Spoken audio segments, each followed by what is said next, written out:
They don't call it America's short track for nothing. 80 years of winners. Ricky Ting does it again. And 80 years of heartbreak. Oh, and he takes out the 22. 40 drivers will enter, but only one will leave as a legend.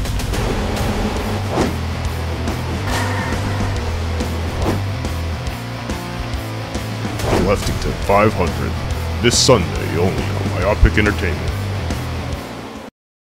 Hey everyone, my name is Raymond, and I'm a game developer and the creator of games like The Street King. Welcome to the 10th and final devlog before the release of my next game, Left Turn Legend.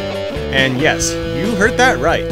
Left Turn Legend will be releasing this Sunday for both Android and iOS. I can't wait for the game's release, and I hope you're as excited as I am. Over the past 2 months, I spent a lot of time making the game ready for release, whether it be replacing placeholder assets or adding in new content like new cars.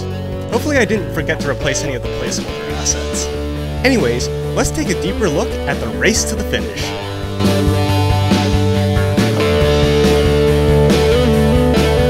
Given that Left Turn Legend is an infinite runner, having leaderboards to track high scores is pretty important. Having achievements and cloud saves to back up your data is pretty nice as well.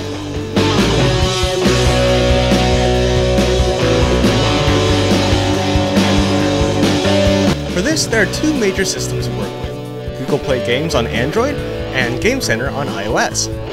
Fortunately, I actually went through the majority of this work with setting those things up already when I worked on The Street King. So for the most part, I was able to just kind of copy and paste the code over into Left Turn Legend.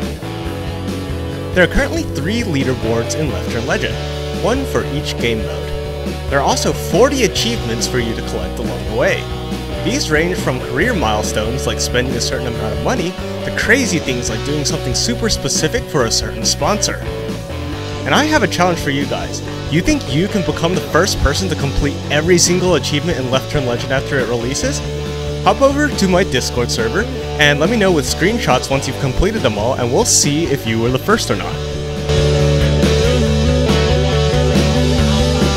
In addition to adding achievements, I focused a lot on improving the game's progression system with goals and power-up upgrades. Goals track milestones in your career as you progress through the game. There are 5 major categories of goals based on difficulty: Rookie, Contender, Pro, Champion, and Legend. Each of these goals is harder to complete than the previous. Some of these goals will naturally come with enough playtime, but others, like getting a specific score in a certain game mode, will be a little more difficult to achieve. So what can you use the money that you earn from completing goals for? I like money! Well, there are 2 major uses for coins in the game. They can either be used to buy crates or to upgrade power-ups. Power-ups start off pretty weak, but as you upgrade them, they get a lot stronger and will last even longer than before. Take a look at this comparison between a fully upgraded turbo power-up and the turbo power-up when you first start the game.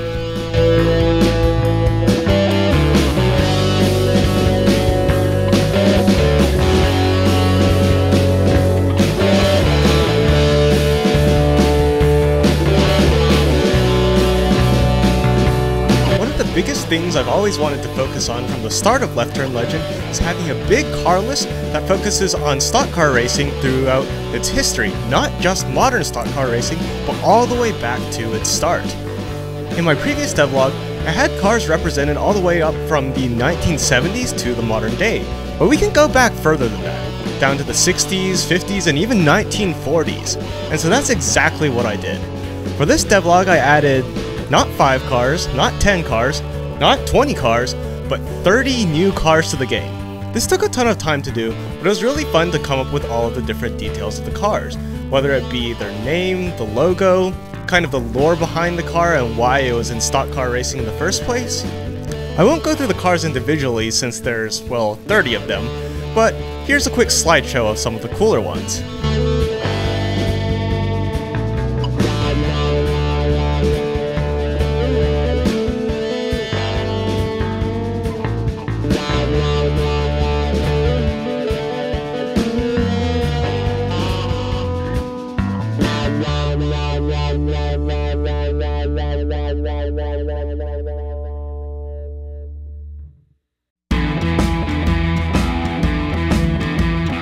there's a really small part of the game that I wanted to share with just because I found it pretty fun to develop.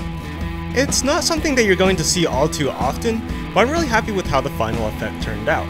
In the main menu, you can watch an infinite stream of cars crashing chaotically forever through the start-finish line. But what happens when one of those cars gets sent flying into the camera? In the past, I just showed a generic PNG of some cracked glass over the screen, which for legal reasons I'm actually not sure if I'm entirely able to show, since technically I just pulled this image from Google Images, and so I don't think I actually have the rights to it. So instead, here's a representation of what that looked like. Just for fun, I decided to do something a bit cooler. Instead of just having a generic image of some cracked glass over the screen, I decided to use shaders and image effects in order to make an effect that was a bit more convincing.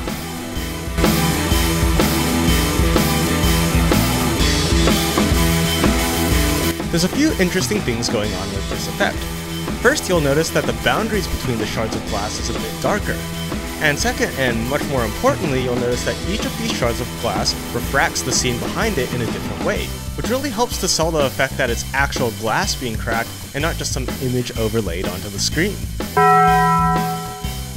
Accomplishing all of this requires us to have a way of telling the shader where the shards of glass are and how to shift them around and get this effect. So, starting off with darkening the edges between the shards of glass, this is a pretty simple effect that we can just accomplish with a texture. So, by multiplying this texture where the boundaries are darker and the shards of glass are lighter by the original scene image, we're going to get darkened boundaries between the shards of glass. Shifting parts of the screen in different directions in order to get this refraction effect is a bit more complicated. So, we want to move the screen in the horizontal and vertical direction, but let's just start with a simpler case and look only at the horizontal shift for now. So images contain colors, which for computers are really just numbers, and we can use these numbers to our advantage. For each shard of glass, we can assign it a random brightness value, and this brightness value can be used to indicate how far to shift the glass. Since black corresponds to 0 and white corresponds to 1, what we can do is have black shift the glass fully horizontally to the left, white will shift the glass fully horizontally to the right, and then gray, which is in the middle, will do no sort of shift at all. We can repeat this process for the vertical shift as well, and get an independent shift of the image in two different dimensions. I ended up combining all three of these textures into a single texture through the use of color channels. Since images need a red, green, and blue channel to store each of the colors, what we can do is just make it so that each of these channels, which is already only grayscale, can be encoded into one of the channels in our final color image. Here's a look at what the final color image actually looks like.